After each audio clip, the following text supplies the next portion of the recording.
రైతన్నలకు ఇచ్చిన ఎన్నికల హామీలను వెంటనే అమలు చేయాలని డిమాండ్ చేస్తూ బీజేపీ రైతు సత్యాగ్రహ దీక్షలు చేపట్టింది. ఉదయం 10 గంటలకు ప్రారంభమైన ఈ దీక్షలు మధ్యాహ్నం 2 గంటల వరకు కొనసాగనున్నాయి. రాష్ట్రంలోని అన్ని జిల్లాల కలెక్టరేట్ వద్ద బీజేపీ నేతలు సత్యాగ్రహ దీక్షలు చేపట్టారు. కాంగ్రెస్ ప్రభుత్వం రైతులను మోసం చేసిందని బీజేపీ నేతలు ఆరోపిస్తున్నారు.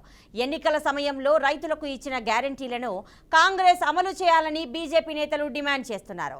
రైతులకు 15,000 భరోసా కింద నగదు చెల్లింపుతో పాటు రైతు కూలీలకు 12,000, వరి క్వింటాళ్లకు 500 రూపాయల బోనస్, 2 లక్షల రైతు రుణమాఫీ, పంట నష్టపరిహారాన్ని అందజేయాలని బీజేపీ నేతలు డిమాండ్ చేస్తున్నారు.